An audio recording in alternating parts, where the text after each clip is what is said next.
ଶିକ୍ଷା ସଂଯୋଗ କାର୍ଯ୍ୟକ୍ରମ ତରଫରୁ ତୁମମାନଙ୍କୁ ସମସ୍ତଙ୍କୁ ଶୁଭ ଅଭିନନ୍ଦନ।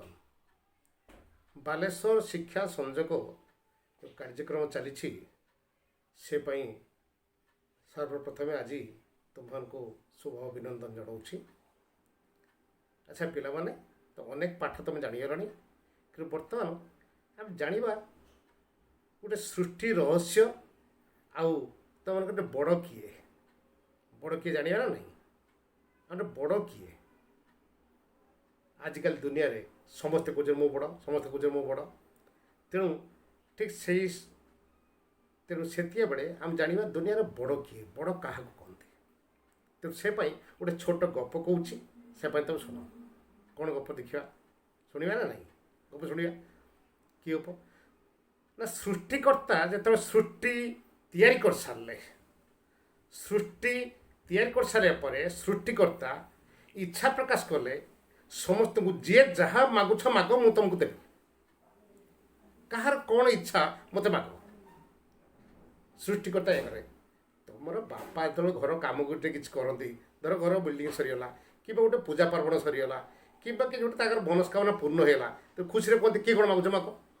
ତୁମେ ସେଠୁ କହିଦେଇଥିବ ମୋର ବାପା ମୋର ସାର୍ଟଟେ ଆଣିବ, ଡ୍ରେସ୍ଟା ଆଣିବ, ବାବା ମୋ ବାପା ସାଇକେଲଟା ଆଣିବ, କିଏ କହିବ ସ୍କୁଟି ଆଣିବ, ବାବା ମୋର ଗୋଟେ ମୋବାଇଲ ଆଣିବ। କିନ୍ତୁ କୁହ ନା ନାହିଁ? ଠିକ୍ ସେଇ ଅନୁସାରେ, ଠିକ୍ ସେଇଭଳିଆ ସୃଷ୍ଟିକର୍ତ୍ତା ଯେତେବେଳେ ପଚାରିଦେଲେ କିଏ କ'ଣ ମାଗୁଛ ମାଗ, ତ ସୃଷ୍ଟିରେ ଯେଉଁ ମୁଖ୍ୟ ଉପାଦାନ ଗୁଡ଼ାକ ଅଛନ୍ତି ସେମାନେ ସମସ୍ତେ ଉଠି ପଡ଼ିଲେ।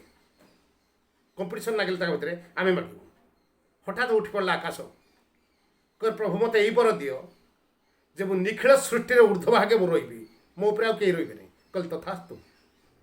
ଆକାଶ କହିଲା ଭାଇ, ସାଙ୍ଗେ ସାଙ୍ଗେ ଈର୍ଷାନ୍ୱିତ ହୋଇ ପଡ଼ିଲା ସୂର୍ଯ୍ୟ। କହିଲେ ପ୍ରଭୁ ମୋତେ ଏହି ବର ପ୍ରଦାନ କରନ୍ତୁ, ଯେଉଁ ଆକାଶ ଆଜି କ୍ଷମତାର ମଧ୍ୟରେ ସମସ୍ତଙ୍କ ଉପରେ ଅଛି ବୋଲି ଦେଖେଇ ହେଉଛି, ତେଣୁ ମୁଁ ତାକୁ ତାର ଛାତି ଉପରେ ଦିନ ସାରା ଏ ମୁଣ୍ଡରୁ ସେ ମୁଣ୍ଡ ବୁଲିବି, ତାର ଗର୍ଭକୁ ଚୂନା କରିବି। ଏଇ ବର ମୋର ପ୍ରଦାନ କରନ୍ତୁ। କହିଲେ ତଥାସ୍ତୁ। ଉଠି ପଡ଼ିଲା ଚନ୍ଦ୍ର ସାଙ୍ଗେ ସାଙ୍ଗେ।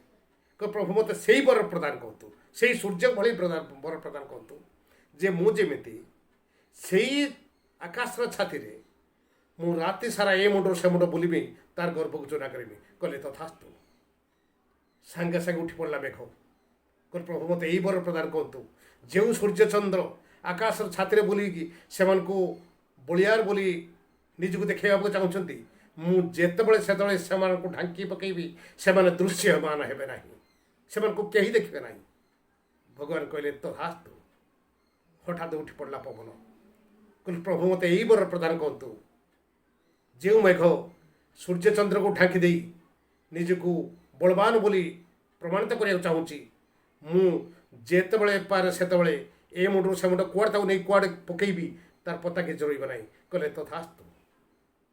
ସମସ୍ତେ ଏଇଭଳି ଗୋଟେ ଗୋଟେ ବର ମାଗି ନେଉଥିବା ବେଳେ ହଠାତ୍ ସୃଷ୍ଟିକର୍ତ୍ତା ଦେଖିଲେ ଗୋଟେ କୋଣରେ ଚୁପଚାପ ବସି ମୌନବତୀ ମାଟି। କହିଲା ଆଲୋ ମାଟି, ତୋର କ'ଣ ନାହିଁ କିଛି ଭିକ୍ଷା? କହିଲା ତବ ଇଚ୍ଛା ସେଇ ମୋର ଭିକ୍ଷା। କହିଲା ମୋର ଇଚ୍ଛା ସେଇ ତୋର ଭିକ୍ଷା। ତେବେ ଶୁଣ ଧରିତ୍ରୀ, ସୃଷ୍ଟିର ଶ୍ରେଷ୍ଠ କରି ମୁଁ ସୃଜିବି ଦୁର୍ଦ୍ଦଶ ମାନବ, ଯେ କି କୃଷି ପାଇଁ କୃଷ୍ଟି ପାଇଁ ସଦାସର୍ବଦା ତୋର ବକ୍ଷକୁ ହାଣି ବିଦାରି କ୍ଷତ ବିକ୍ଷତ କରିବେ। ସେତେବେଳେ ତୁ ବିଚଳିତ ହେବୁ ନାହିଁ ତ? କହିଲା ଅଚଳାଂ ମୁଁ ସର୍ବଂସହା, ଅଚଳାଂ ମୁଁ ସର୍ବଂସହା, ମୁଁ ଅଚଳା, ମୁଁ ସର୍ବଂସହା, ଟିକେ ବିଚଳିତ ହେବେ ନାହିଁ। ସାଙ୍ଗେ ସାଙ୍ଗେ ସ୍ମିତ ହାସ୍ୟ ବାହାରି ପଡ଼ିଛି ସୃଷ୍ଟିକର୍ତ୍ତାଙ୍କ ଅଧରରୁ। ହସି ହସି ସେ କହିଛି ଧନ୍ୟ ଧନ୍ୟ ଧନ୍ୟ ଧନ୍ୟ ମାଟି, ତୋର ଏ ସହନଶୀଳା ଗୁଣ ଯୋଗୁଁ, ତୋର ଏ ସର୍ବଂସହା ଗୁଣ ଯୋଗୁଁ ତୁ ଆଜି ହେଇଛୁ ମହାନ, ତୁ ଆଜି ହେଇଛୁ ଜଗତର ରାଣୀ।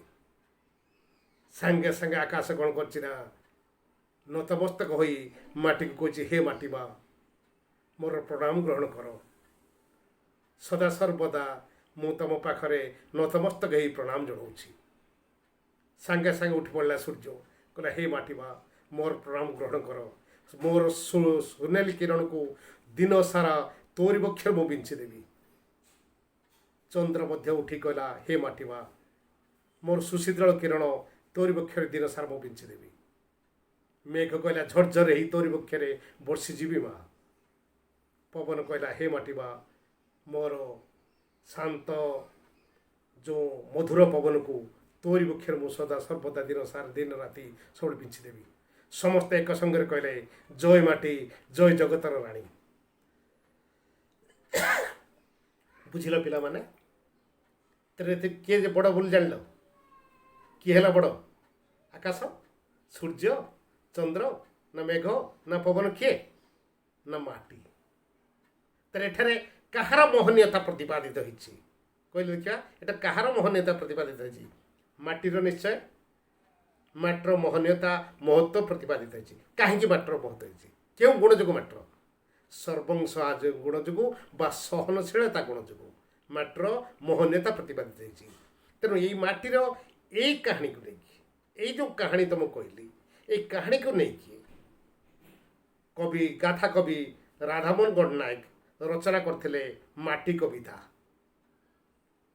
बुझल कौन जो कहानी मुझे कहली है राधामोहन गणनायक माटी कविता गाथा कवि ओडिया साहित्य गाथा कवि राधामोहन गणनायक गाथा कवि कहले प्रथम गोदावर्ष मिश्र को बुझा जाए प्रथम गाथा कवि गोदावर्ष मिश्र को बुझा जाए द्वितीय राधामोहन गणनायक गाथा कवि भाव में परिचित सी माटी कविता लिखिते ठीक से भाया आउ जड़े कवि आउ जड़े नारी कवि सी लिखिंट आउ गोटे माटी के उपरे तार ना हूँ सर्वंसहा माटी कविता सर्वंसहा माटी कविता लिखिंट नारी कवि विद्युत प्रभा देवी नारी कवि विद्युत प्रभा देवी यहीटा हूँ तुम दशम श्रेणी साहित्य सिंधु बईर शेष कविता बुझल चाह आज मु शेष कविता उपर पढ़े देवा चाहूँगी साहित्य सिंधु बईर सर्वंसहा माटी कविता बुझीला कथा कौन सर्वंसहा माटी जी सबकि सही जाए किए सही जाए माटी सही जाऊँगी हाणी बिदारी क्षत विक्षत कर आम घर द्वार सब कर कृषि कृषि कर छुआटे पड़ जापर नाची कूदिक आघात दौचे किंतु माटी किसी प्रतिवाद करुच्ची कि कहना शस्य फूल सबकि समस्त को दान कर चलती किसी टिके तार अली अर्दली अभियोग किसी ना से सर्वंसहा तेणु सर्वंसहा माटी तार पर आज आम पढ़ा लिखिंट नारी कवि विद्युत प्रभा देवी बुझेगा कथा बर्तमान कवि विषय सम्यक जाना सम्यक ना सम्यक जानना घंटा घंटा सरनी तेणु कौन संक्षेप जाना सम्यक नुहे संक्षेप जाना सम्यक विस्तृत भाव में समय अंटबनी के लिमिट पीरियड ना आम संक्षेप कहि बर्तमान नारी कवि विद्युत प्रभा देवी उपरे बुझल नारी कवि विद्युत प्रभा देवी पिता का ना हूँ निमाय चरण दास माता का ना हूँ रेखा देवी से भद्रक आगरपड़ा स्थित कुआसमढ़िया ग्राम में पंचानन महांती को विवाह करते स्वामी का ना पंचानन महांती जन्म होते 1926 मसीह 26 मसीहा जुलाई 12 तारीख 1926 मसीहा जुलाई 12 तारीख जन्म होते विवाह होता 1949 मध्य 1949 मसीह स्वाधीनता 2 वर्ष पर विवाह होता शिक्षा दशम श्रेणी पर्यटन से पढ़ी बुझे कौन मायाधर मानसिंह राधामोहन गणनायक और कुंजबिहार दास दर्शन द्वारा से अभिहित होते प्रेरणा पाई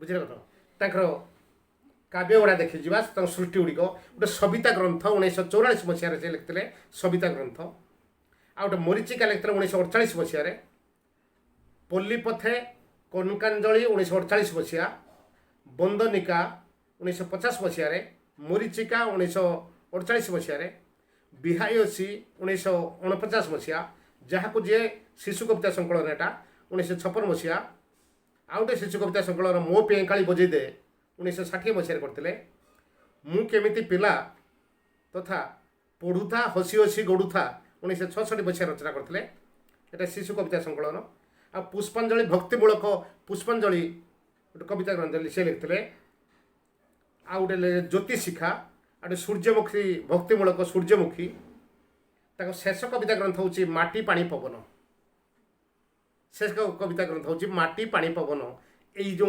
ସର୍ବଂସହା ମାଟି କବିତାଟି ତାର ମାଟି ପାଣି ପବନ ପୁସ୍ତକରୁ ଆସିଛି। ବୁଝିଲା କଥା କ'ଣ? କେଉଁଠୁ ଆସିଛି? ମାଟି ପାଣି ପବନ ପୁସ୍ତକରୁ। ବୁଝିଲା ନାହିଁ? ସଞ୍ଚାର ପୁସ୍ତକ ପାଇଁ ସେ ଓଡ଼ିଶା ସାହିତ୍ୟ ଏକାଡେମୀ ପୁରସ୍କାର ପାଇଥିଲେ। ସଞ୍ଚାର ପୁସ୍ତକ ପାଇଁ ଓଡ଼ିଶା ସାହିତ୍ୟ ଏକାଡେମୀ ପୁରସ୍କାର ପାଇଛନ୍ତି।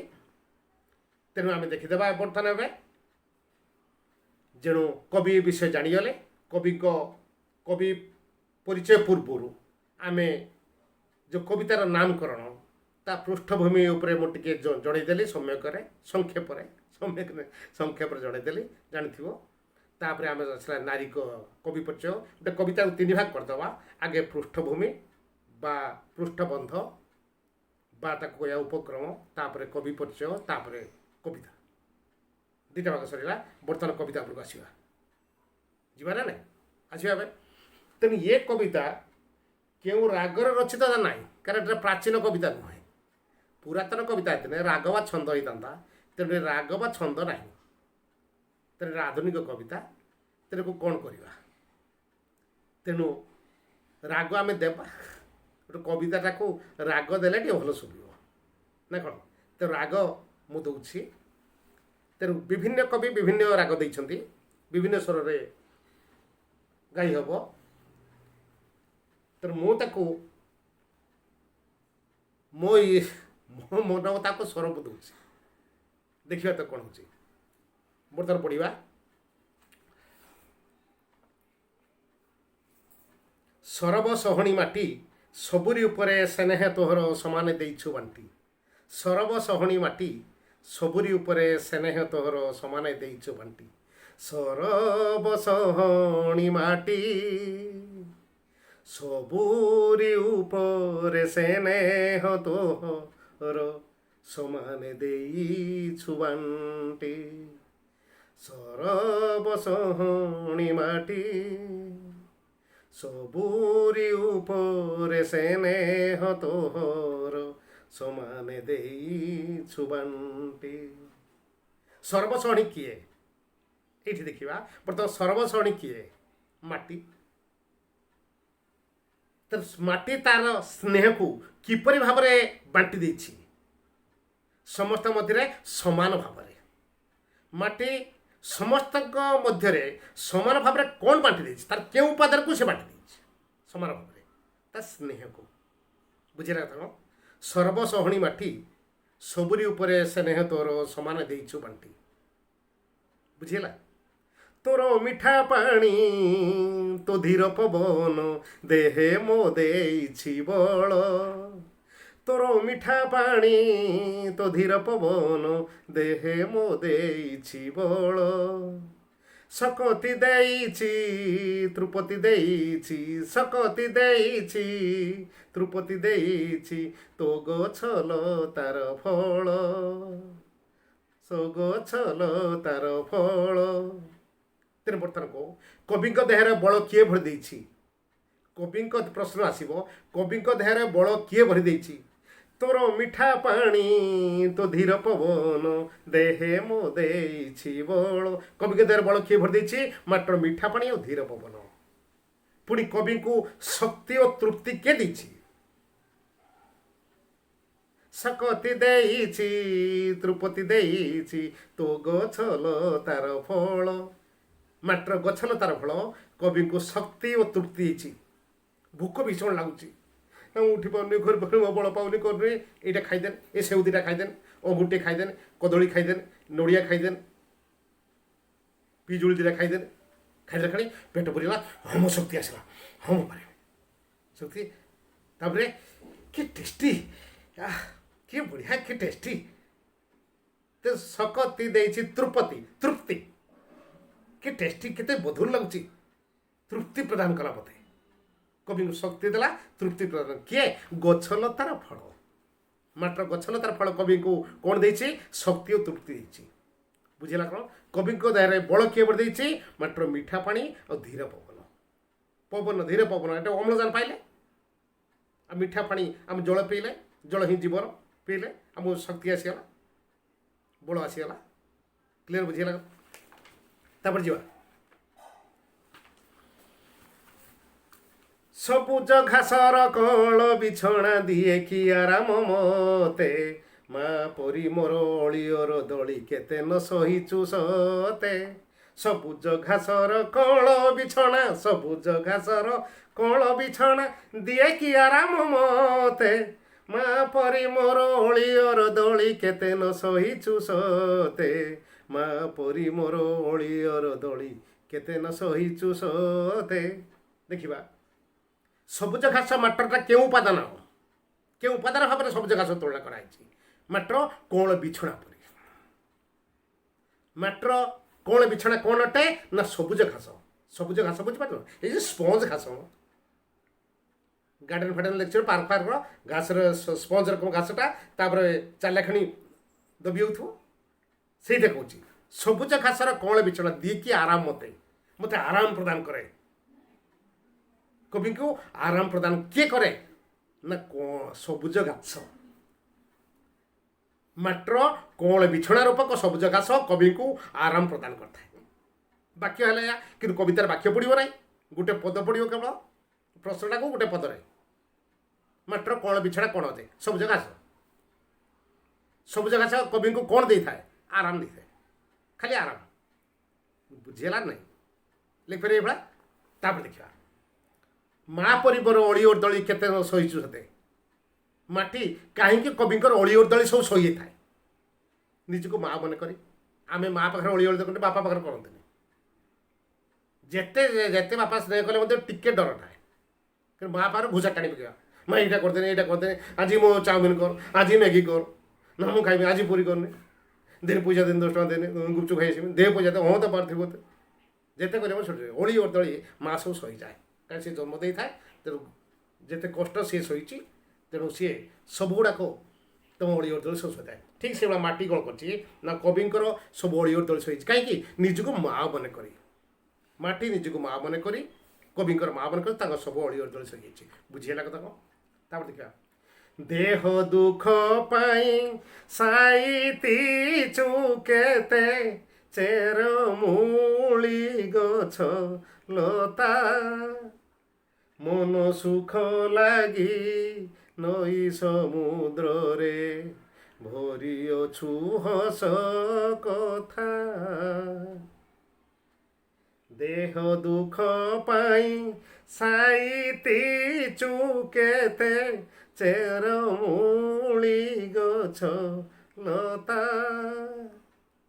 ଚେରମୂଳି ଗଛ ଲତା ତାମାନେ କ'ଣ ଔଷଧୀୟ ବୃକ୍ଷ ମାଟି କାହିଁକି ସାଇତିଛି ଦେହ ଦୁଃଖ ଦୂର କରିବା ପାଇଁ ଶରୀର ଆରୋଗ୍ୟ ପାଇଁ ଶରୀର ରୋଗମୁକ୍ତ କରିବା ପାଇଁ ଲେଖିଦେବା ମାଟି ଚେରମୂଳି ଗଛଲତା ସାଇତିଆ ପଛରେ କେଉଁ କାରଣ ଅଛି ରୋଗମୁକ୍ତ କରିବା ପାଇଁ ଦେହ ଦୁଃଖ ଦୂର କରିବା ପାଇଁ ବୁଝିଲା କ'ଣ ଲେଖିପାରିବା ଶରୀର ଆରୋଗ୍ୟ ପାଇଁ ସେ କ'ଣ ଚେରମୂଳି ଗଛଲତା ଏ ଦୁବ ଘାସଟେ ଦେଖୁନ ଏଇ ଦୁବ ଘାସଟେ ଯାହାର ଦାନ୍ତରୁ ରକ୍ତ ପଡ଼ୁଥିବ ପାଟି ଗନ୍ଧଉଥିବ କରୁଥିବ ଦୁବ ଘାସଟାକୁ ଆଣି ଚୁବେଇକି ଟିକେ ଘଷିଦେବ 2 ଦିନ ଘଷିଦେବ ପୁରା ରକ୍ତ ପଡ଼ା ବନ୍ଦ ହେଇଯିବ ପାଟି ଗନ୍ଧେଇବା ବନ୍ଦ ହେଇଯିବ ସାଙ୍ଗେ ହାତ କଟି ଯାଇଥିଲେ କଟି କାଟି ଯାଇଥିଲେ ଦେବୁ ଚାଚିକି ଲଗେଇଦେଲେ ରକ୍ତ ବନ୍ଦ ଅମୁରି ଯାକୁ କୁହନ୍ତି କଳମ କ୍ଷୀର ସାଙ୍ଗେ କେଉଁଠି କଟି କାଟିଗଲେ ତାକୁ ତା ପତ୍ର ଛିଡ଼ି ଆଣିକି 2 ଠୋପା ରସ ପକାଇଦେଲେ ସାଙ୍ଗେ ବନ୍ଦ ମୁଁ ଥରେ ପଡ଼ିଗଲି ଆକ୍ସିଡେଣ୍ଟ ହେଇଗଲା ଥରେ ମୋଟରସାଇକେଲ ପଡ଼ିଗଲେ ବାଇକ୍ ପଡ଼ିଲେ ଦାନ୍ତ ହଲିଲା ଦାନ୍ତ 3-4ଟା ଦାନ୍ତ ତଳକୁ ଖସିଗଲା ଏମିତି ତଳକୁ ଏମିତି ଝୁଲିଲା ମୁଁ ତାକୁ ପେଲିଦେଲି ଡାକ୍ତର ପାଖକୁ ଗଲେ ଡାକ୍ତର କହିଲେ 1200 2-3ଟା ଡାକ୍ତର କହିଲେ ଏଇଟା ଅପରେସନ୍ ହେବ 4,000 5,000 6,000 ଲାଗିବ କରିବ ଏଇଭଳିଆ ଲାଗିବ ସେଇଠୁ ମୁଁ ଏଠୁ ଆମ ସାର୍ ଜଣେ ଫୋନ୍ କଲେ ସାର୍ ଟିକେ ବର ଗଛର କ୍ଷୀର ଲଗେଇ ଦିଅନ୍ତୁ 2-4 ଦିନ ଭୋର ସୂର୍ଯ୍ୟୋଦୟ ପୂର୍ବରୁ ବରସ କ୍ଷୀର ଲଗେଇଦେଲା ପରେ ଦେଖିଲା ବେଳକୁ ସବୁ ବସିଗଲା ପୁରା ଟାଣା ଆଉ କିଛି ହେବନି ଏ ଠାକ କିଛି ହେବନି ତାକୁ ଡାକ୍ତର ପାଖରୁ ହାତ ଗୋଟେ ପିଟିଲା କିଛି ହେବନି ତ ଦେଖରେ ଗଛ ଅଛି ଆମ ଚାରିପଟରେ ସବୁ ଅଛି ପୁଣି ଏଇ ଯେଉଁ ମୋର ମ୍ୟାଲେରିଆ ମଝିରେ ହୁଏ ଆଗରୁ ବହୁତ ମ୍ୟାଲେରିଆ ହୁଏ ମୋ ଜଙ୍ଗଲ ଭିତରେ ଘର ସ୍କୁଲ ଆମର ତେଣୁ ମ୍ୟାଲେରିଆ ହୁଏ ତେଣୁ ପଡ଼ିଯିବେ ଏପ୍ରିଲ ମେ ମାସରେ ଡାକ୍ତରଖାନା ପଡ଼ିନି କଷି ଯାହା ଟିକେ ମୋଟାମୋଟି ହେଇଥିବେ ସବୁ ହଲିଯିବ ପୁଣି ତେଣୁ ମୋ ବୋଉ କ'ଣ କଲା ଗଙ୍ଗ ଶିଉଳି ସିଙ୍ଗଡ଼ାହାର ପତ୍ର ରସ ତାକୁ ବାଟି ଅଧ ବାଟିଏ ନେଖି ପିଇଦେଲା ମୋତେ ଗୋଟେ ମାସ ମୋତେ ଦେଇଦେଲେ ପିଇଦେବୁ ତାପରେ ମ୍ୟାଲେରିଆ ଫେଲା ଯାଇଛି 20 ବର୍ଷ ହେଲାଣି ଆଉ ନାହିଁ ତ ଦେଖ ଏଇଠି ଆମର ପାଖରେ ଗଛ ଲତା ସବୁ ଅଛି ତାର କହିଲା କ୍ଷଣି ଆମ ସବୁ ରୋଗ ଦୂର ହେଇଯିବ ତାକୁ ଆମେ ଜାଣିପାରୁନାହାନ୍ତି ବୁଝିଲା କଥା କ'ଣ ତେଣୁ ମାଟି ଚେରମୂଳି ଗଛ ଲତା କାହିଁ ସାଇତିଛି ଶରୀର ଆରୋଗ୍ୟ ପାଇଁ ପୁଣି ମନ ସୁଖ ଲାଗି ନଈ ସମୁଦ୍ରରେ ଭରି ଅଛି ହସ କଥା। ନଈ ସମୁଦ୍ରରେ ହସ କଥା ଭରି ରହିଛି। ଆମ ମନ ଦୁଃଖ ହେଲେ ଆମେ ଚାଲିଯିବା ନଈ ସମୁଦ୍ର ପାଖକୁ। ସେଠି ମନ ଦୁଃଖରେ ବସିଗଲେ ଦେଖ ମାଛ ଡେଉଥିବୁ, ମାଛ ଡେଉଛ ହେଇଗଲା ସାଙ୍ଗେ ସାଙ୍ଗେ ମନଟା ଖୁସି ହେଇଗଲା। ବୁଝିଲା କ'ଣ? ବଡ଼ ଢେଉଟି ଆସୁଥିବ, ସମୁଦ୍ରରେ ବଡ଼ ଢେଉ ତ ବା ନଈରେ ମାଛ ଡେଉଥିବ, ଲହଡ଼ି ଖେଳୁଥିବ, ମନଟା ଖୁସି ହେଇଗଲା। ତେଣୁ ନଈ ସମୁଦ୍ର କ'ଣ ଭରି ରହିଛି? ହସ କଥା ରହିଛି। ମାଛ ଲେଖିବନି, ମାଛ କଚିବ ଫୁଜିବ ଲେଖିବନି, ଲେଖି ନଈ ସମୁଦ୍ର କ'ଣ ଭରି ରହିଛି? ମାଛ ଭରି ରହିଛି। କ'ଣ? ହସ କଥା ଭରି ରହିଛି। ମାଟି ନଈ ସମୁଦ୍ର ହସ କଥା କାହିଁ ଭରି ରଖୁଛି? ଆମ ମନ ଖୁସି ଲାଗେ। କବିଙ୍କର ମନ ଖୁସି କରିବା ଲାଗି ବା ଆମର ମନ ଖୁସି କରିବା ଲାଗି ମାଟି ନଈ ସମୁଦ୍ରରେ ହସ କଥା ଭରି ରହିଛି। ବୁଝିଲା କଥା କ'ଣ? ବୁକୁ ମୋ ଫୁଲାଏ, ଆଖି ମୋ ଭୁଲାଏ, ତୋ ବଣ ପକ୍ଷୀର ଡାକ, ସରଗ ଡାକିଲେ ମନ ବଳେ ନାହିଁ, ଛାଡ଼ିବାକୁ ତୋର କାଖ। ବୁକୁ ମୋ ଫୁଲାଏ, ଆଖି ମୋ ଭୁଲାଏ, ତୋ ବଣ ପକ୍ଷୀର ଡାକ, ସରଗ ଡାକିଲେ ମନ ବଳେ ନାହିଁ, ଛାଡ଼ିବାକୁ ତୋର କାଖ। ବୁକୁ ମୋ ଫୁଲାଏ, ଆଖି ମୋ ଭୁଲାଏ। ବୁକୁ ମୋ ହୃଦୟ, ହୃଦୟ ଫୁଲିଯାଏ। କେତେ ଫୁଲିଯାଏ? ତମେ କ୍ଲାସ୍ରେ ଫାଷ୍ଟ ହେଇଗଲ, ମୁଁ ଫାଷ୍ଟ ହେଇଛି, ମୁଁ ଫାଷ୍ଟ ହେଇଛି, ଆମର ଗୋଟେ ନୂଆ ଗାଡ଼ି ଅଛି, ଆମର ନୂଆ ଗାଡ଼ି ଅଛି, ଆମର ନୂଆ କୋଠା ହେଇଛି, ଆମ ବାପା ଇଏ ହେଇଛି, ଛାତି ବୁଲିଛି। କାହିଁକି ନା ଗର୍ବ ଭାବ ଆସୁଛି। ବୁକୁ ମୋ ଫୁଲାଏ ଅର୍ଥ କ'ଣ? ଗର୍ବ ଭାବ ଆସିଯାଏ। ଆଖି ମୋ ଭୁଲାଏ, ଆଖି ଭୁଲି ହେଇଯାଏ, ଆନନ୍ଦରେ ଭୁଲି ହେଇଯାଏ, ଆନନ୍ଦିତ ହେଇଯାଏ। ବୁକୁ ମୋ ଫୁଲାଏ, ଆଖି ମୋ ଭୁଲାଏ, ତାହେଲେ ଗର୍ବ ଆନନ୍ଦ ଭାବ ଆସେ କେତେବେଳେ? ନା ତୋ ବଣ ପକ୍ଷୀର ଡାକରେ। ବଣ ପକ୍ଷୀ ଡାକରେ ଆନନ୍ଦ ଆସେ, ଗର୍ବ ଭାବ ଆସେ। ବୁଝିଲେ କଥା? ବୁଝିବ? ବଣ ପକ୍ଷୀ ଡାକରେ କବିଙ୍କ ଠାରେ କେଉଁ ଭାବ ସୃଷ୍ଟି ହୁଏ? ଗର୍ବ ଓ ଆନନ୍ଦ ଭାବ ସୃଷ୍ଟି ହୁଏ। ସରଗ ଡାକିଲେ ମନ ବଳେ ନାହିଁ, ଛାଡ଼ିବାକୁ ତୋର କାଖ। ସମସ୍ତେ କୁହନ୍ତି ହେ ଏ ଦୁନିଆରେ ଘାଟି ଚକୁଟି ହେଲେଣି କଲେଣି, ଭଗବାନ ମୋତେ ନଉନାହାନ୍ତି କାହିଁକି, ସ୍ୱର୍ଗକୁ ଚାଲିନାହାନ୍ତି ବୋଲେ। ସମସ୍ତେ ବନେଇ ରହୁଛି ତପସ୍ୟା କରନ୍ତି ସ୍ୱର୍ଗ ସୁଖ ପାଇବା ପାଇଁ। ସ୍ୱର୍ଗ ଦେବତା ଅଛନ୍ତି, ଆମେ ସ୍ୱର୍ଗ ସୁଖ ପାଇବୁ। ସମସ୍ତେ ତପସ୍ୟା କରନ୍ତି ଆଉ ସମସ୍ତେ ଦିନ ରାତି ଠାକୁର ଡାକନ୍ତି ହେ ପ୍ରଭୁ ମୋତେ ସ୍ୱର୍ଗକୁ ନେଇଯା, ପ୍ରଭୁ ସ୍ୱର୍ଗକୁ ନେଇଯା ପ୍ରଭୁ। ଜଣକ ଘରକୁ ଯାଇଥିଲେ, ଜଣେ ବହୁତ ବୟସର ବୁଢ଼ା, ସିଏ ମୋତେ କହିଲା କାହିଁକି ମୋତେ ବଞ୍ଚେଇ ରଖିଛନ୍ତି? କ'ଣ ପାଇଁ ବଞ୍ଚେଇ ରଖିଛନ୍ତି? ମୋତେ ମାରି ଦେଉନାହାନ୍ତି କାହିଁକି? କାହିଁକି ମୋତେ ଭୋଟ ଆଉ କି କାମ ଅଛି? ମାନେ ଅଛି ଆଉ କେଦିନ ଆପଣଙ୍କୁ ଯେତେବେଳେ ଯାହା ସମୟ ଆସିବ କରିବେ, ଆପଣ ଯିବେ ଆଉ। ଆପଣ ଦ୍ୱାରା କିଛି ଭଲ କାମ ଭଗବାନ ରଖୁଛନ୍ତି ନ କାହିଁକି ନା କି ଭଲ କାମ ମୋର, କାହିଁକି ମୋତେ ମାରି ଦେଉନାହାନ୍ତି ପ୍ରଭୁ? କାହିଁକି ନେଉନାହାନ୍ତି? ସମସ୍ତେ କରୋନା ମନରେ ମୋତେ କାହିଁକି ନେଉନାହାନ୍ତି? ତା 5 ମିନିଟ୍ ପରେ କହୁଛନ୍ତି ଏଇ ଟିକେ ଡାକ୍ତର ପାଖକୁ ଟିକେ ନମ୍ବର ଦେବୁ, ମୁଁ ଟିକେ ଯାଇଥାନ୍ତି ଟିକେ, ତ ବାଲେଶ୍ୱର ତ ରହୁଛି, ସେଠି ଟିକେ ପିସି ଦେବା ପାଖରେ ନମ୍ବର ଦେବୁନି, ମୁଁ ଟିକେ ଏମିତି ଦେଖିଥାନ୍ତି ଡାକ୍ତର ଟିକେ। ମାନେ ଆପଣ ପାଖ କହୁଥିଲେ ପଳେଇବେ ବୋଲି। ନା ଟିକେ ଦେଖେଇବେ, ଏଇ ଅଣ୍ଟାଟା ଭଲ ପିନ୍ଧୁଛି, ସେଠି ଅଣ୍ଟା ଆଣ୍ଠୁ ପଟ ଧରୁଛି, ଟିକେ ଡାକ୍ତର ଟିକେ ଦେଖେଇଥାନ୍ତି। ତ ଦେଖ 98 ବର୍ଷ ହେଲାଣି ତାଙ୍କର, କିନ୍ତୁ ସେ ସଂସାର ଛାଡ଼ିବାକୁ ଚାହୁଁନାହାନ୍ତି। ସେ କହୁଛନ୍ତି କ'ଣ ନା ମୁଁ ଆଉ ଗୋଟେ ଡାକ୍ତର ଦେଖେଇ ବଞ୍ଚିବି। ତେଣୁ ଏ ମାଟିର ଆକର୍ଷଣ ଇଏ ଅଛି। ଏଠି କେହି ଯିବାକୁ ଚାହାନ୍ତି ନାହିଁ, କେହି ମରିବାକୁ ଚାହାନ୍ତି ନାହିଁ। ବୁଝିଲ? ସ୍ୱର୍ଗର ଡାକରା ଆସୁଛି, ଆସ ତୁମକୁ ସସମ୍ମାନ ଆମେ ନେଇଯିବୁ। ସ୍ୱର୍ଗର ପାଲିକି ଆସିଛି, ସ୍ୱର୍ଗର ଗାଡ଼ି ଆସିଛି, ରଥ ଆସିଛି, ନା ଆମେ ଯିବୁ ନାହିଁ। ଏ ମାଟିର କାଖ ଛାଡ଼ି ଯିବୁ ନାହିଁ। ସ୍ୱର୍ଗ ଡାକିଲେ ମନ ବଳେ ନାହିଁ, ଛାଡ଼ିବାକୁ ତୋର କାଖ। ବୁଝିଲ କ'ଣ? ଏ କାହାର କାଖ ଛାଡ଼ିବାକୁ ଇଚ୍ଛା ହୁଏ ନାହିଁ। ସ୍ୱର୍ଗ ଡାକରା ଆସିଲେ ମଧ୍ୟ ମାଟିର କାଖ ଛାଡ଼ିବାକୁ ଇଚ୍ଛା ହୁଏ ନାହିଁ। କେଉଁଠୁ ଡାକରା ଆସିଲା ମଧ୍ୟ? ସ୍ୱର୍ଗରୁ ଡାକରା ଆସିଲା ମଧ୍ୟ। ବୁଝିଲା କଥା କ'ଣ? ତାପରେ ଦେଖିବା, ଜନ୍ମ କାଳୁ ଯେ ଦେହ ତ ଆଘାତ କେତେ ନ ଦେଇଛି ମୁଇଁ, ନିଜ ଛୁଆ ବୋଲି ସବୁ ଦୋଷ ସିନା କ୍ଷମି ଅଛୁ ଏକା ତୁହି। ଜନ୍ମ କାଳୁ ଯେ ଦେହ ତ ଆଘାତ, ଜନ୍ମ କାଳୁ ଯେ ଦେହ ତ ଆଘାତ କେତେ ନ ଦେଇଛି ମୁହିଁ, ନିଜ ଛୁଆ ବୋଲି ସବୁ ଦୋଷ ସିନା କ୍ଷମି ଅଛୁ ଏକା ତୁହି। ନିଜ ଛୁଆ ବୋଲି ସବୁ ଦୋଷ ସିନା କ୍ଷମି ଅଛୁ ଏକା ତୁହି। କବି କେଉଁ ସମୟରୁ ମାଟି ଦେହରେ ଆଘାତ ଦେଇ ଆସିଛନ୍ତି? ଜନ୍ମ ସମୟରୁ। केमी टिकिल छुआटे वर्षकिया छुआटे वर्षे 2 वर्ष छुआटे देखो गुटी गुटी चलुव चल चल दे पड़ज दे पड़ पादरे दे भूमि कचारी हम बुझल कौन तापर माटी पिटी पकाउथो तो माटी आघात हो जन्म समय माटी धर से आघात देके आसती किंतु माटी से सब दोष को मुटे धरी बसी नहीं निज छुआ बोली सब दोष को क्षमा कर देछि छुटिया छुआटे माँ को कामुड़ी पकाउथो गुईठाट मार दौथो हाथ चापड़े पकाउथो माँ धरी बसे ना मो छुआ पा छोट छुआ से अज्ञान से जाने ना सब दोष क्षमा कर दे था ठीक से भाया माटी कवि सब दोष को क्षमा कर दे कवि केउ समय माटी द्वारा आघात दे आसनी जन्म काल बुझीगला कथा तब देख जेते राग रोष करे तोह पाखे माँ बोली जाऊ भूली केते तप करी ए जन्मरे आसीछि तो देशे बुली जेते राग रोष करे तोह पासे माँ बोली जाऊ भूली जेते राग रोष तमें कौन कर माँ पाखे राग रोष कर किसी कहले रागिक धड़के नहीं घर पशी कबाट खेलदेव बे कबाट केड़बनी के कबाट खेलने माँ बापा खाई पी शोबे तो डाकबे नहीं कबाट को आज पलि आस फेर किए समय माँ आसी डाक दू माँ बापा आसी डाक राग थाए तुम राग थाए माँ बापा राग थाए फेर डाक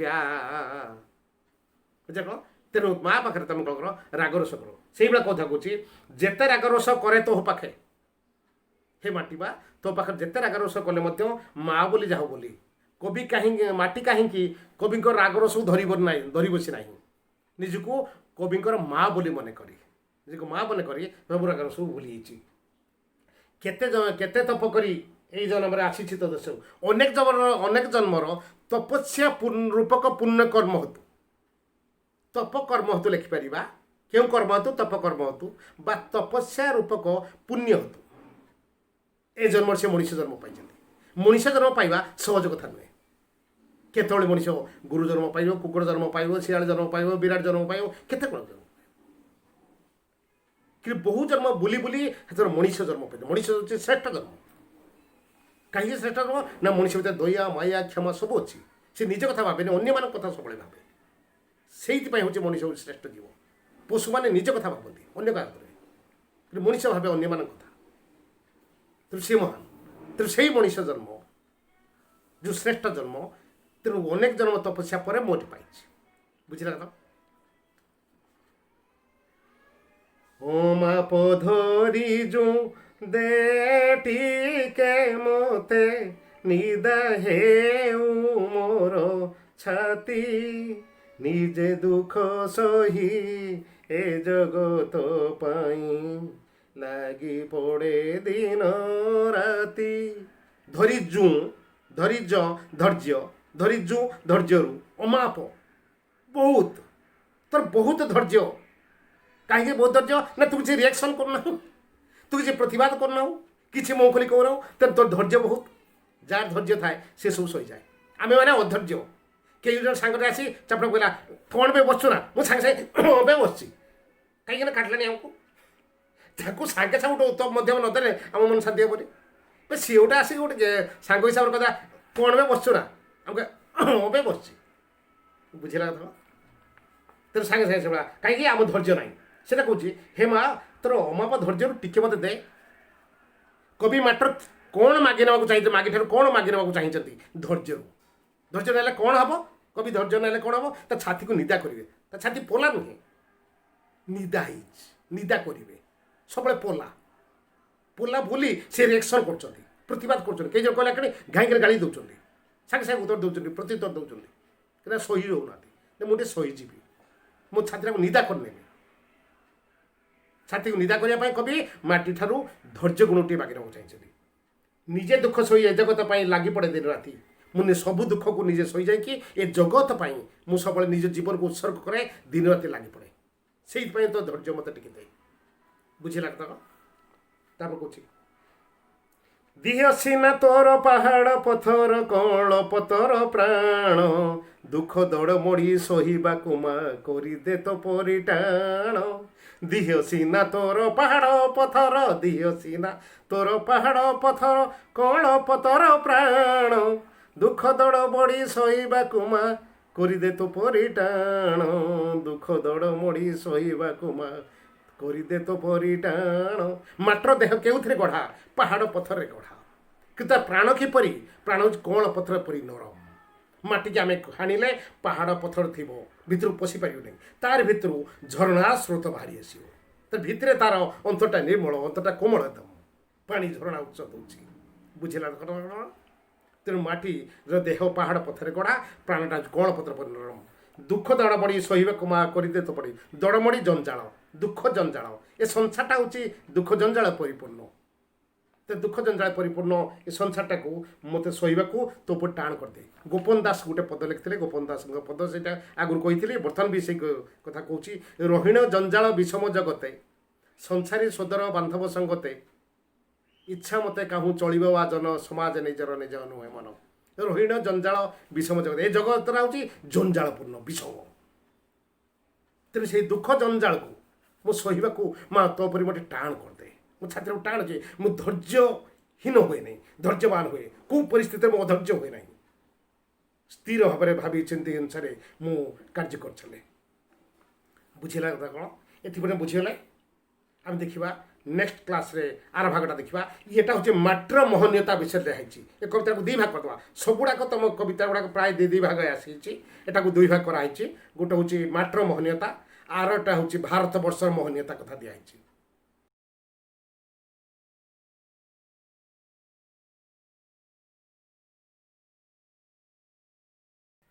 ତୋର ମୁକତିରେ ମୋର ମୁକତିମା ତୋର ହସେ ମୋର ହସ ତୋହରି ଅନ୍ତର ଆଦେଶେ ଚଳେ ମୁଁ ଘୋଷି ତୋର ମହାଯଶ ତୋର ମୁକତିରେ ମୋର ମୁକତିମା ତୋର ହସେ ମୋର ହସ ତୋହରି ଅନ୍ତର ଆଦେଶେ ଚଳେ ମୁଁ ଘୋଷି ତୋର ମହାଯଶ ତା ମାନେ କ'ଣ ଦେଖ ତୋର ମୁକତିରେ ମୋର ମୁକତିମା ତୁ ମୁକ୍ତି ପାଇଲେ ମୁଁ ମୁକ୍ତି ପାଇଯିବି ତା ମାନେ କ'ଣ ଏଇଟା ତା ଭାରତ ସ୍ୱାଧୀନତା ହୋଇନାହିଁ ପରାଧୀନତା ଭାରତବର୍ଷ ପରାଧୀନତା ଭାରତବର୍ଷରେ କହୁଛି ତୁ ଯଦି ସ୍ୱାଧୀନତା ପାଇଯିବୁ ତାର ମୁଁ ସ୍ୱାଧୀନ ହେବି ଭାରତ ସ୍ୱାଧୀନ ମାନେ ତାର ସନ୍ତାନ ମାନେ ମଧ୍ୟ ଭାରତୀୟ ମାନେ ମଧ୍ୟ ସ୍ୱାଧୀନ ଭାରତ ପରାଧୀନ ମାନେ ଭାରତୀୟ ମାନେ ପରାଧୀନ ସେ କଥା ଲକ୍ଷ୍ୟ କରୁଛି ତୋର ମୁକତିରେ ମୋର ମୁକତିମା ତୋର ତୁ ମୁକ୍ତି ପାଇଲେ ତୁ ସ୍ୱାଧୀନ ପାଇଲେ ମୁଁ ମୁକ୍ତି ପାଇଯିବି ମୁଁ ସ୍ୱାଧୀନ ହେବି ତୋର ହସେ ମୋର ହସ ଭାରତବର୍ଷ ହସି ଉଠୁଛି ଆଜି ଆର୍ଥିକର ଉନ୍ନତି ଘଟୁଛି ଧନଧାନ୍ୟରେ ଭାରତବର୍ଷ ଆଜି ଘଟୁଛି ଭାରତର ବଜେଟ୍ ଯେଉଁଠି ବଢ଼ିଛି ତାର ଆର୍ଥିକ ଉନ୍ନତି ଯେଉଁଟାକି ସେଟା ହେଇକି ଚାଲିଛି ସେଇ ଅନୁସାରେ ପ୍ରତ୍ୟେକ ଭାରତୀୟ ମଧ୍ୟ ପ୍ରତ୍ୟେକ ମୁଣ୍ଡ ପିଛା ଆୟ ମଧ୍ୟ ବଢ଼ିଛି ଜାତୀୟ ଆୟ ବୃଦ୍ଧି ମାନେ ମୁଣ୍ଡ ପିଛା ଆୟ ବୃଦ୍ଧି ହେଉଛି ଜାତୀୟ ଆୟ ବଢ଼ୁଥିବ ମୁଣ୍ଡ ପିଛା ଆୟ ବଢ଼ୁନଥିବ କେମିତି ହେବ ଜାତୀୟ ଆୟ ଯେମିତି ବଢ଼ୁଛି ମୁଣ୍ଡ ପିଛା ଆୟ ବଢ଼ୁଛି ଲୋକମାନଙ୍କ ଦରମା ବଢ଼ୁଛି ଶ୍ରମିକମାନଙ୍କ ମଜୁରୀ ବଢ଼ୁଛି ସେପଟର ଯଦି କମିଯିବ ଏପଟରୁ ନିଶ୍ଚୟ କମିଯିବ ନା କାରଣ ତେଣୁ ସେଇ କଥା କହୁଛି ତୋର ମୁକତିରେ ମୋର ମୁକତିମା ତୋର ହସେ ମୋର ହସ ତୁ ହସିଲେ ମୁଁ ହସିବି ଏଟା କେଉଁ କଥା ଲକ୍ଷ୍ୟ କରାଯାଇଛି ପରାଧୀନ ଭାରତବର୍ଷର ପରାଧୀନତା କଥାକୁ ଲକ୍ଷ୍ୟ କରୁଛି ବୁଝିଲା କଥା ତୋହର ଅନ୍ତର ଆଦେଶ ଚଳେ ମୁଁ ଘୋଷି ତୋର ମହାଦେଶ ଏଠି ଭାରତର ଭାରତ ମାଟାର ଭାରତ ବର୍ଷର ଭାରତ ଭୂମିର ଅନ୍ତର ଆଦେଶରେ ସିଏ ଚାଲିଛନ୍ତି କବି ଚାଲିଛନ୍ତି କାହିଁକି ନା କବିଙ୍କ ଦେହରେ ଯେଉଁ ଚିନ୍ତାଧାରା କବିଙ୍କ ଯେଉଁ ଆଚରଣ ସବୁ ଭାରତୀୟ ଚିନ୍ତାଧାରାର ପ୍ରତିଫଳନ ବୁଝିଲା କ'ଣ ଆମର ସଭ୍ୟତା ଆମ ସଂସ୍କୃତି ଆମର ରୀତିନୀତିକୁ ନେଇକି ଆମ ଦେହ ଗଢ଼ା ଆମର ଚାଲିଚଳନ ଭାରତର ଚାଲିଚଳନ ଭାରତର ପରମ୍ପରା ଖାଦ୍ୟ ପେୟ ପୋଷାକ ବେଶଭୂଷା ସବୁ ନେଇକି ଆମେ ବନ୍ଧା ଆମେ ସେଇ ଅନୁସାରେ ଚାଲିଛନ୍ତି ସେଇ ତୋହର ଅନ୍ତରାଦେଶରେ ଭାରତର ଅନ୍ତରାଦେଶରେ ସେ ଚାଲିଛନ୍ତି କାହାର ମହାଦେଶ ଘୋଷି ଘୋଷି ଚାଲିଛନ୍ତି ଭାରତର ମହାଦେଶ ଘୋଷି ଘୋଷି ଚାଲିଛନ୍ତି ଯେଉଁଠି ଯାଉଛନ୍ତି ଆମେରିକା ଯାଆନ୍ତୁ ସୁଇଜରଲ୍ୟାଣ୍ଡ ଯାଆନ୍ତୁ ଦକ୍ଷିଣ ଆଫ୍ରିକା ଯାଆନ୍ତୁ ଯେଉଁ ଯାଆନ୍ତୁ I M Indian I M ଭାରତୀୟ ମୁଁ ଭାରତୀୟ ଆମ ଭାରତ ମହାନ ଆମ ଭାରତ ଶ୍ରେଷ୍ଠ ତେଣୁ ଭାରତର ମହାଦେଶ ଘୋଷି ଘୋଷି ଚାଲିଛନ୍ତି ଯେଉଁଠି ଯିବେ ଯେଉଁଠି ରହିବେ ବୁଝିଗଲା କଥା କ'ଣ ତାପରେ ସେ କହୁଛନ୍ତି ଚିର ଦୁଃଖର ତ ପାହାନ୍ତି ଅନ୍ଧାର ରାତି ଆସୁଅଛି ପାହି ସେ ନୂଆ ସପନେ ফুলে মু আনন্দে জয় গান তোর গাই চির দুঃখর তো পাহান্তি ଅନ୍ଧାର ରାତି ତ ପାହାନ୍ତି ଅନ୍ଧାର ରାତି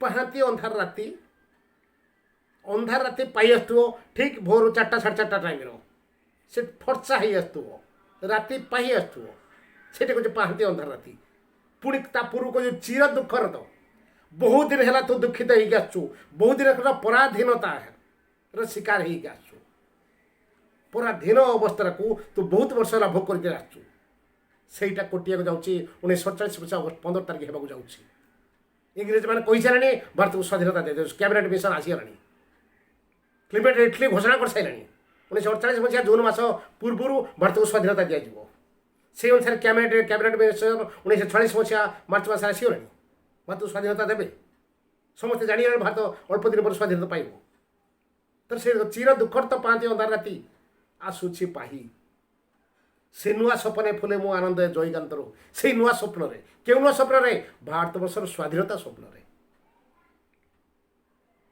ସେଇ ନୂଆ ସ୍ୱପ୍ନେ ଫୁଲେ ମୁଁ ଆନନ୍ଦ ଜୟଗାନ୍ତର କରି ମୁଁ ଭାରତବର୍ଷ ଜୟଗାନ ଗାଇ ଅଛି ଜୟ ଭାରତ ମାତା କି ଜୟ ଜୟ ଭାରତ ମାତା କି ଜୟ ତୋର ଜୟ ଗାନ ଗାଇ ଗାଇକି ମୁଁ ଆଜି ଆସିଛି तू ही देवभूमि तू ही वीरभूमि तू ही मो भारत मा तोर पाद धूली मुंडे होई बुड़ी रखिबी तोहर ना तू ही देवभूमि तू ही वीरभूमि तू ही देवभूमि तू ही वीरभूमि तू ही मो भारत मा तोर पाद धूली मुंडे होई बुड़ी रखिबी तोहर ना तोर पाद धूली मुंडे होई बुड़ी रखिबी तोहर ना এটা দেবভূমি ভারতবর্ষ হচ্ছে দেবভূমি এটি ভগবান জন্ম নিয়েছেন 10 অবতার এই জন্ম নিয়েছেন বুঝলে কেন ভারত এটি যে কে জন্ম নিয়েছে রামচন্দ্র জন্ম নিয়েছেন কৃষ্ণ জন্ম নিয়েছেন বুঝলে কেন এটি মোহাম্মদ জন্ম নিয়েছেন এটি নানক জন্ম নিয়েছেন এটি কবি জন্ম নিয়ে সমস্ত এটি জন্ম নিয়েছেন এটি সবু মহাপুরুষ জন্ম নিয়েছেন সবু দেবতা এটি জন্ম নিয়েছেন এই জগন্নাথ এটি 10 অবতার নিয়েছেন 10 অবতার 22 অবতার নেইছেন এটি ভগবান এটি তেমনি এটি দেবভূমি এটি সমস্ত দেবদেবীকে এটি পূজা করা যায় সমস্তর দেবতাঙ্কর মূর্তি এটি স্থাপন করা হয়েছে সমস্ত দেবতাঙ্ক মন্দির আছে তেমন এটি দেবভূমি পুরী এটি বীরভূমি কেহি এটি ছাড় পায় না সমস্ত সহিত এটি যুদ্ধ ভীষণ যুদ্ধ হয়েছে প্রতিদ্বন্দ্বিতা হয়েছে বড় বড় বীরমান এটি জন্ম নিয়েছে তেমন এটা বীরভূমি দেবভূমি বীরভূমি বলি কবিতার কাহাକୁ କୁହାଯାଇଛି ଭାରତବର୍ଷକୁ ଦେଖ ତୋର ପାଦ ଧୂଳି ମୁଣ୍ଡ ହୋଇ ବୋଳି ରଖିବି ତୋର ନାଁ ତୋର ପାଦ ଧୂଳିକି ମୁଣ୍ଡରେ ବୋଳି ହେଇକି ତୋର ନାଁ ରଖିବି ତା ମୁଣ୍ଡ ହୋଳି ବୋଳି ମାନେ ମୁଁ ଯୁଆଡ଼େ ଯିବି ପରିଚୟ ଦେବି ମୁଁ ଭାରତୀୟ ତୋର ପାଦ ଧୂଳିକି ମୋ ମୁଣ୍ଡରେ ବୋଳିବି ମୋ ମୁଣ୍ଡରେ ଆମେ ଆଶୀର୍ବାଦ ସୂଚକ ନେବି ଏବଂ ନିଜକୁ ପରିଚୟ ଦେବି ନିଜକୁ ଭାରତୀୟ ବୋଲି ମୁଁ ଜଣେ ଭାରତୀୟ ଏବଂ ନାଁ ରଖିବି ତୋର ନାଁ କବି କାହାର ନାଁ ରଖିବାକୁ କହିଛନ୍ତି ଭାରତବର୍ଷର ନାଁ ରଖିବାକୁ କହିଛନ୍ତି जहाँ जोट जी जोटे एवरेस्ट पहुँचे तुंग शेखर पहुँचे जोट जो है भारत पताका उड़ेबी भारत जय जयकार शुभ भारत वर्ष ना रुझे तू ही मो भारत माँ पुरी प्रश्न पड़ जाओ कवितार कवि क्या माँ बोली संबोधन कर माटी की नुहे भारत वर्ष को माँ बोली संबोधन तू ही मो भारत माँ तोर पाद धूली मुंड हो बोली रखी तोर ना चेतना गौरभा माटी चेतन गौरभा माटी केउठी हजिछि खोजिदे मोर चेतनार चबिकाठी एटी चेतना गौरभा माटी एटी चेतना सबू एक लुचिक अच्छी माटी भितर गर्भर आश्रय नहीं जो कि समस्ते सचेतन होना चेतन सह मनीष बास करना समस्ते अचेतन अचेतन कहीं निज कर्तव्य भूली होती मनीष जन्म हो निज नुहे अन्य आम अन्यर सेवा करवा देश को रक्षा करवा देशर सेवा करवा देश दश पाई निजर प्राण विसर्जन करवा से कथा को मनीष आज भूली पाँच समस्ते स्वार्थपर पाल्टी मु मो स्त्री मो पो झी यही संसार को लेकिन एति हूँ मो संसार यार कथा समस्ते चिंता कर कोले बड़े कौशले सत पाए असत पाए धन अर्जन कर संसार खाते दिग्विजय वीर बोली परिचित होगा चाहते तेणु से सचेतन नुहति ଯେ ଧନ କ୍ଷଣିକର ପଳେଇବ। ପୁଅ ଝିଅ ମହାଭାରତର ଗୋଟିଏ ଯୁଦ୍ଧରେ 100 ପୁଅ ଧୃତରାଷ୍ଟ୍ର ପଳେଇଲା। ବିରାଟ ରାଜ୍ୟ ଚାଲିଗଲା, ଧନ ସମ୍ପତ୍ତି ସବୁ ଚାଲିଗଲା। କୋଠା ବାଡ଼ି କୁଆଡ଼େ ଚାଲୁଛି, ତ କିଛି ରହିବ ନାହିଁ। ତେଣୁ ବଡ଼ କିଏ? ତେଣୁ ଆମେ ଯେ ଧର୍ମ କରିଥିବା, ଅନ୍ୟ ପାଇଁ ସେବା କରିଥିବା, ସେଇ ହେଉଛି ମହାନ। ଦାରିଦ୍ର୍ୟ କଷାଘାତ ମଧ୍ୟରେ ଗୋପନ ଦାସ ଆଜି ସ୍ମରଣୀୟ, ମହାତ୍ମା ଗାନ୍ଧୀ ଆଜି ସ୍ମରଣୀୟ, ମଧୁବାବୁ ଆଜି ସ୍ମରଣୀୟ। କାହିଁକି ନା ଅନ୍ୟମାନଙ୍କ ପାଇଁ ସେ କିଛି କରିଛନ୍ତି ବୋଲି। ତେଣୁ ସେଇ କଥା କହୁଛି ଯେ ସେଇ ଚେତନା, ସେଇ କଥାକୁ ଆମକୁ ସଚେତନ କରିଦିଏ। କେଉଁଠି ଅଛି ଖୋଜିଦେ ମୋର ଚେତନା ଚାବିକାଠି, ମୋ ସୁପ୍ତ ଚେତନାକୁ ତୁ ଜାଗ୍ରତ କରିଦେ ମା। କିଏ କରିବ? ଏଇ ଭାରତ ବର୍ଷ କରିବ, ଭାରତ ମାଟି କରିବ। ନା ଭାରତ ମାଟି ହେଉଛି ତ୍ୟାଗ ଧର୍ମର ମାଟି। ସେ ନିଜେ ପାଇଲେ ଅନ୍ୟମାନେ ପାଇବେ। ସେଇଟା ମୋତେ ପୁଣି ଥରେ ଆଜି ଶିଖେଇ ଦେ, ପୁଣି ଥରେ ଆଜି କରିଦେ, ଯାହାଫଳରେ ମୁଁ ସଚେତନ ହେଇଯାଏ ଅନ୍ୟମାନଙ୍କ ପାଇଁ କାମ କରିବା ବସିছে। ବୁଝିଲା କ'ଣ? ତ କବିତାର ଶେଷ କହିଛି, କବିତାର ଶେଷ କ'ଣ କହିଛନି? ଚେତନ ଗୌରଭା ମାଟି, ଚେତନ ଗୌରଭା ମାଟି, କେଉଁଠି ହଜିଛି ଖୋଜି ଦେ ମୋର, କେଉଁଠି ହଜିଛି ଖୋଜି ଦେ ମୋର, ଚେତନାର ଚାବିକାଠି, ଚେତନ ଗୌରଭା ମାଟି। ବୁଝିଲା ତ? ସେ ଚେତନା ଗୌରଭା ମାଟି କେଉଁଠି ଖୋଜିଛି ଖୋଜି ଦେ ମୋର ଚେତନାର ଚାବିକାଠି। କବି କ'ଣ ହଜେଇ ଦେଇଛନ୍ତି? ପ୍ରଶ୍ନ ଆସିବ। ଚେତନାର ଚାବିକାଠି। କବି କ'ଣ ଖୋଜିଦେବାକୁ କହିଛନ୍ତି ମାଟିକୁ? ଚେତନାର ଚାବିକାଠି। ବୁଝିଲା କ'ଣ? ଇଏ ହେଲା ତୁମର ସମଗ୍ର ସର୍ବଂସହାକୁ ମାଟି କବିତା, ଯେଉଁଟାକି ମାଟି ପାଣି ପବନ ପୁସ୍ତକରୁ ଆସିଛି। ବୁଝିଗଲା କଥା କ'ଣ? ମାଟି ପାଣି ପବନ ଆସିଛନ୍ତି, ଏଇଟା ସର୍ବଂସହା ମାଟି କବିତା। ମୁଁ ଭାବୁଛି ତୁମମାନେ ଠିକ୍ ସବୁ ବୁଝିପାରୁଥିବ। ଯଦି ନ ବୁଝିପାରୁଥାଅ, ଯଦି କୌଣସି ଅଂଶ ଅବୋଧ୍ୟ ରହିଥାଏ, ତାର ମୋତେ ସାଙ୍ଗେ ସାଙ୍ଗେ ନିର୍ଭୟରେ ନ ଡରି ସାଙ୍ଗେ ସାଙ୍ଗେ ଫୋନ୍ କରିବ। ମେସେଜ୍ ଫେସେଜ୍ ହ୍ୱାଟ୍ସଆପ୍ରେ ଦେବ ନାହିଁ, ସାଙ୍ଗେ ସାଙ୍ଗେ ଫୋନ୍ କରେ। ମୁଁ ତ ବୁଝିବି ନା କେତେ ତୁମକୁ ମେସେଜ୍ ସବୁ ରିସିଭ୍ କରିକି ପଠାଉଥିବି ସବୁ। ସାଙ୍ଗେ ସାଙ୍ଗେ ମୋତେ କ'ଣ କରିବ ନା ଫୋନ୍ କରିବ। ହ୍ୟାଲୋ ସାର୍, ଏଇ କଥାଟା ବୁଝିପାରୁନ, ମୋ ନମ୍ବରଟା ଟିପି ରଖ 9937538120 9937538120। ସାଙ୍ଗେ ସାଙ୍ଗେ ମୋତେ ଫୋନ୍ କର, କିଛି ଡରିବ ନାହିଁ। ରାତି 10ଟା ପୂର୍ବରୁ, ରାତି 10ଟା ପୂର୍ବରୁ ସକାଳୁ ମାନେ ଯେତେବେଳେ ଫୋନ୍ କରିବ ମୁଁ ସାଙ୍ଗେ ସାଙ୍ଗେ ଉଠେଇବି, ତ ବୁଝିଦେବି ହେଲା। ଧନ୍ୟବାଦ, ଆଜି ଏତିକି।